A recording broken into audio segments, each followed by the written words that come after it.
Det næste handler om kødproduktion. Det er sådan, at den globale opvarmning, den skal helst ikke overstige 2 graders stigning i forhold til 1990-niveauet. Det har forskerne beregnet, at hvis vi får en højere global opvarmning, så vælter hele jordklodens økosystem. Og hvis vi så kigger på den globale opvarmning, hvad er det, der forårsager den? Og så er det jo 2 ting. Dels er det afbrænding af kul og olie, det giver CO2-udslip i naturen, og så er det dyrenes tarmgasser. Og de bidrager begge to med 50% af drivhusgasserne. Hvis vi kigger på den del, der hedder dyrenes produktion, og ser på, hvor meget de bidrager med hvert eneste år at øge drivhusgasserne, så ligger det på verdensplan på, hvis man tager hele kødproduktionen samlet set, på omkring 32 gigaton per år, det øges med. Og hvis vi skal holde os under de 2 grader, så skal vi samtidig kun acceptere en stigning på omkring 565 gigatons på global plan. Og hvis det hver eneste år bare kødproduktionen stiger med 32 gigatons, så når vi den her kritiske grænse omkring 2030, hvor vi altså overstiger de 2 graders stigning. Og det er altså alene på grund af kødproduktion.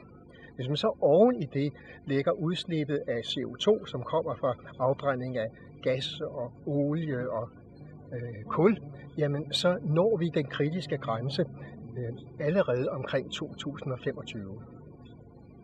Og det vil altså sige, at om 10 år, så har vi nået den der grænse, hvor nu kan jordkloden ikke klare mere stigning, og så vælter hele økosystemet.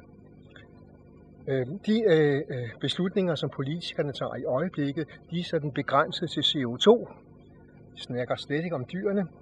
Og de forskellige politiske beslutninger, man har taget, jamen de handler om, hvad vi skal sådan begrænse os til 2030, 2050, og så har man sådan nogle planer for det, men det er fuldstændig utilstrækkeligt. Det at spise kød var jo noget, vi europæere begyndte på der omkring 1600-tallet. Før havde vi været vegetarer, men sommertemperaturen den faldt lige pludselig cirka 10 grader, og det gjorde den igennem mange år. Vi skal helt op til 1920'erne, før temperaturen igen kom op på det her niveau, som den havde været omkring 1600-tallet. Og i de her 320 år, der lærte europæerne så at spise kød. I starten der døde halvdelen af europæerne af sult, og rigtig mange emigrerede til Amerika, hvor klimaet var bedre. Så vi er blevet kødspisere.